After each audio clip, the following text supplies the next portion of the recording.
Assalamualaikum warahmatullahi wabarakatuh. Halo para sobat Ali TV semuanya.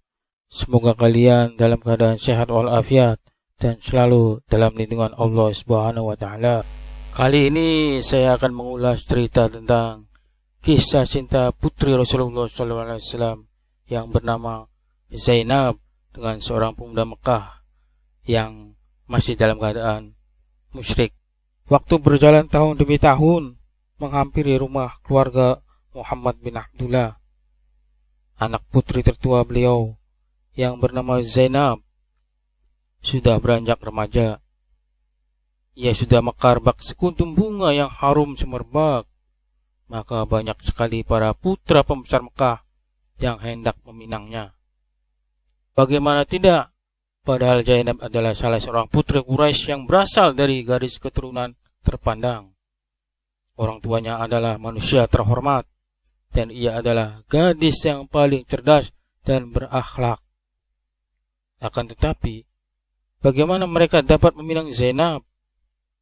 Sebabnya mereka terhalang oleh sepupu Zainab sendiri yang bernama Abu As bin Ar-Rabi. Siapa Abu As bin Rabi? Abu As bin Rabi adalah seorang dari suku Al-Absyami. Al-Absyami adalah suku yang bermula dari Abdu Syam yang berafiliasi ke suku Quraisy. Ia adalah seorang pemuda yang bagus postur tubuhnya yang membuat iri orang-orang yang melihatnya. Kenikmatan hidup telah datang pada dirinya. Dan ia juga memiliki garis keturunan yang mulia. Maka ia menjadi idola bagi para penunggang kuda bangsa Arab. Karena ia memiliki semua faktor yang dapat dijadikan kebanggaan dirinya. Ia juga memiliki ciri-ciri manusia yang punya harga diri. Dan berkomitmen serta orang yang mempunyai semua peninggalan leluhurnya. Abu As telah mewariskan hobi dagang Quraisy pada dirinya, sehingga selalu melakukan ekspedisi pada waktu musim dingin dan musim panas. Ekspedisi musim dingin pergi ke negeri Yaman, sedangkan ekspedisi musim panas ke negeri Syam. Kafilahnya tidak pernah berhenti melakukan perjalanan pulang pergi Mekah Syam. Kafilah yang ia miliki terdiri dari 100 unta dan 200 orang. Banyak manusia yang menyerahkan harta mereka untuk ia perdagangkan bersama dengan harta yang ia miliki. Mereka begitu percaya kepadanya karena mereka sudah mengetahui kecerdasan, kejujuran, dan sifat amanahnya. Bibinya yang bernama Khadijah binti Khuwailid, istri Nabi Muhammad bin Abdullah, menjadikan ia seperti anak sendiri. Khadijah menempatkan Abu As di hati dan rumahnya sebuah tempat yang terhormat yang dipenuhi dengan rasa cinta dan penerimaan. Kecintaan Muhammad bin Abdullah pun kepada Abu As tidak kalah dari kecintaan Khadijah kepadanya. Hanya beberapa tahun setelah Zainab binti Muhammad dinikahkan dengan Abu As, maka terbitlah cahaya ilahi yang begitu mulia di daratan Mekah. Dan Allah mengutus nabinya yang bernama Muhammad untuk membawa agama petunjuk dan kebenaran. Allah juga memerintahkan beliau untuk memberikan peringatan kepada keluarganya yang terdekat. Maka mereka yang pertama kali beriman kepada beliau adalah istrinya, para putrinya yang bernama Zainab, Ruqayyah, Ummi Kulsum, dan Fatimah. Meskipun Fatimah pada saat itu masih berusia belia. Akan tetapi menantu beliau, Abu As, enggan untuk meninggalkan agama leluhurnya dan menolak untuk masuk Islam, sebagaimana yang dilakukan oleh istrinya. Meskipun Abu As amat mencintai istrinya dan memberikan seluruh hatinya untuk Zainab. Begitu pertentangan antara Rasulullah dan Quraisy semakin sengit, maka sebagian mereka ada yang berkata, "Payah kalian akan dapat membuat Muhammad galau karena kalian pernah menikahkan putra kalian dengan salah satu putrinya.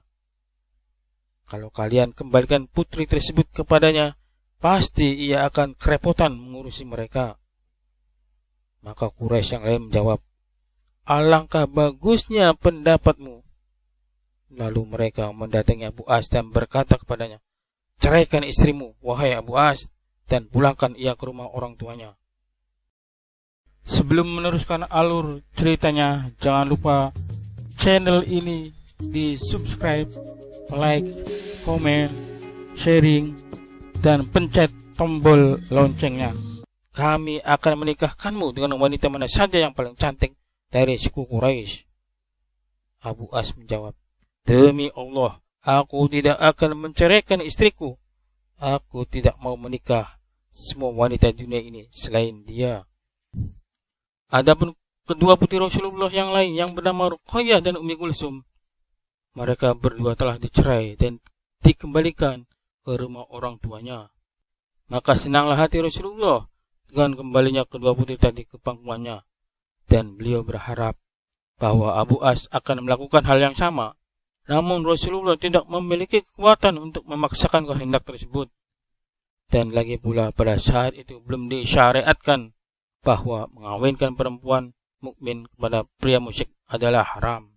Begitu Rasulullah berhijrah ke Madinah dan beliau semakin memiliki pendukung dan kekuatan di sana, maka pihak Quraisy berangkat untuk membunuh beliau di Badar. Abu As pun turut serta dengan kondisi terpaksa, sebab ia sendiri tidak memerangi kaum muslimin, apalagi mengalahkan mereka.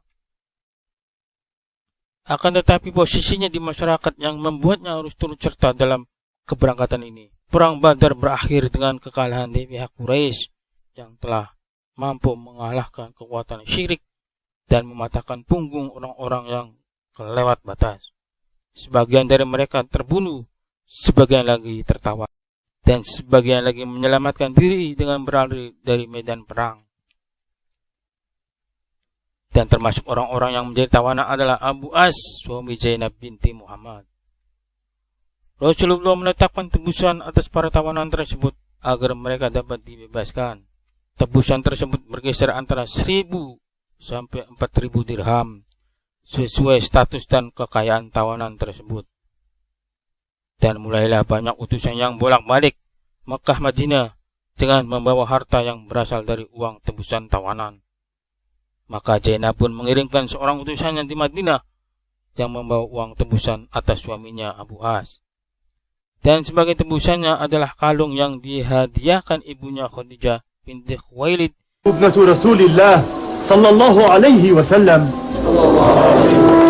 لفداء زوجها الأسير العاص بن الربيع وقد أهدتها إليها أمها خديجة رضي الله عنها في يوم زواجها منه فإذا رأيتم أن تطلقوا لها أسيرها وتردوا عليها قلادتها فإن رسول الله يحب ذلك.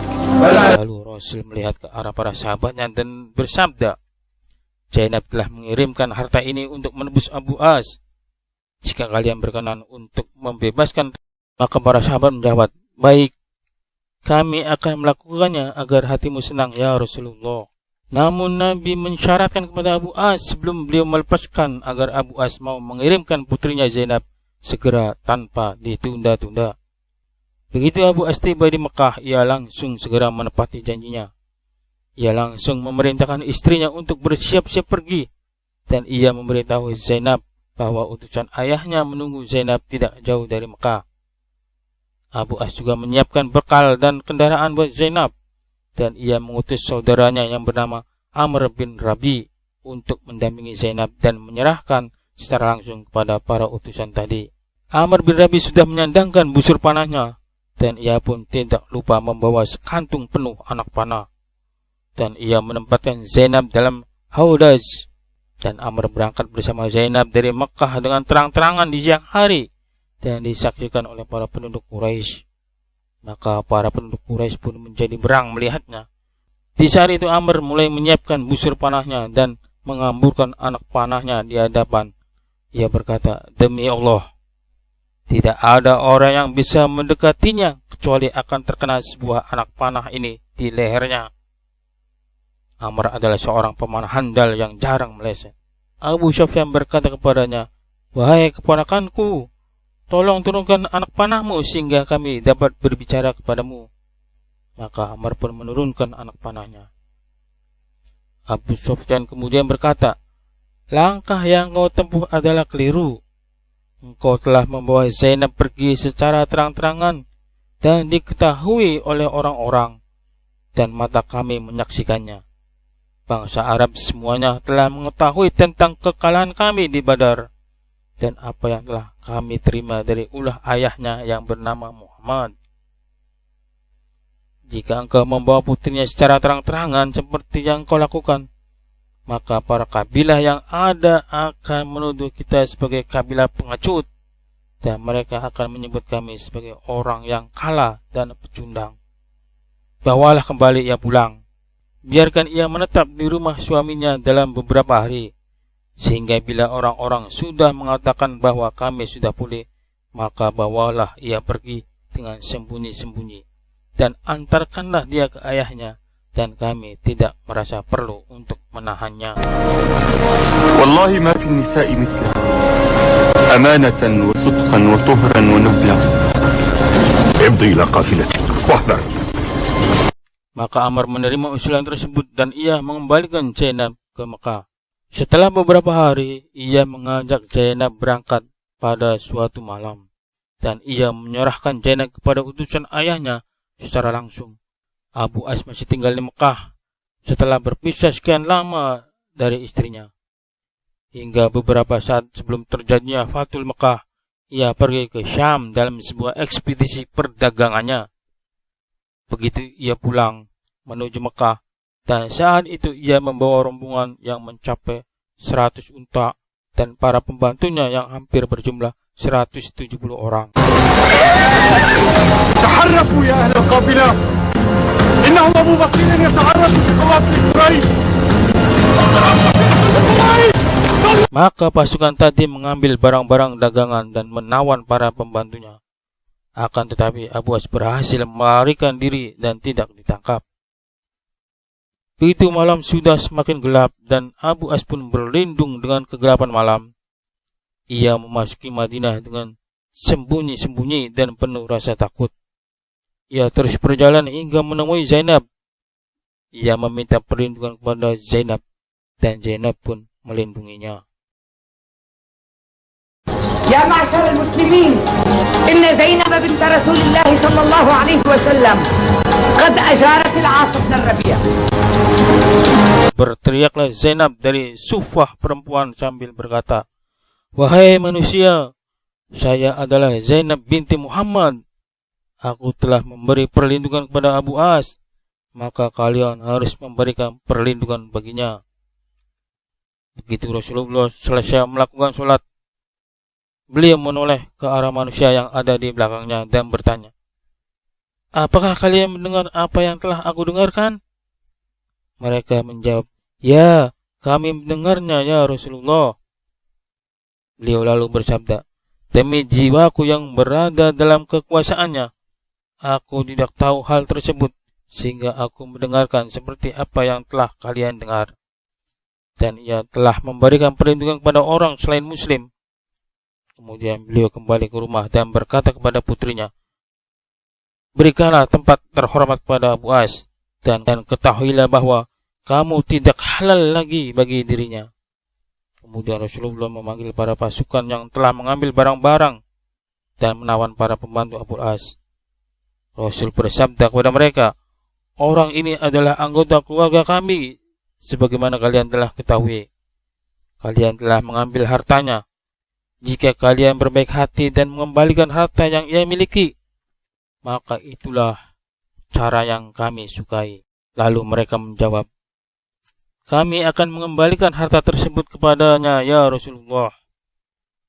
Begitu Abu As datang untuk mengambil kembali hartanya, maka pasukan tadi berkata kepadanya, "Ya Abu As, engkau memiliki kedudukan yang mulia dalam suku Quraisy. Engkau adalah sepupu Rasulullah sekaligus menantunya.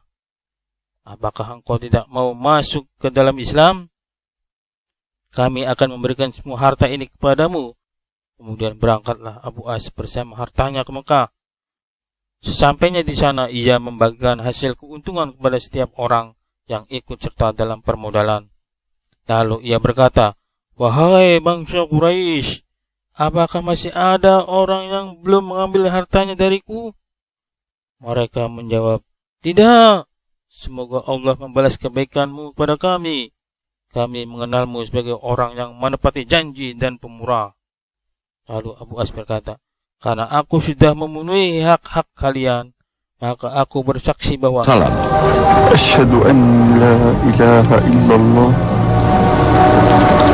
wa asyhadu anna Muhammadan Rasulullah." demi Allah, tidak ada yang menghalangiku untuk masuk Islam saat bersama Muhammad di Madinah, kecuali karena aku khawatir bahwa kalian akan mengira bahwa aku akan memakan semua harta kalian. Begitu Allah sudah mengembalikan harta tersebut kepada kalian, dan aku pun sudah terbebas dari harta tersebut, maka aku akan masuk Islam. Kemudian ia berangkat sehingga ia menemui Rasulullah, dan Rasul pun menyambutnya dengan hangat. Rasul juga mengembalikan istrinya kepadanya, dan Rasul bersabda tentang dirinya, "Dia telah berbicara denganku, lalu ia mempercayaiku. Ia telah berjanji kepadaku, dan kini ia telah menepatinya untukku." Demikian para sobat Ali TV, ulasan tentang cerita Zainab dan suaminya. Semoga bermanfaat.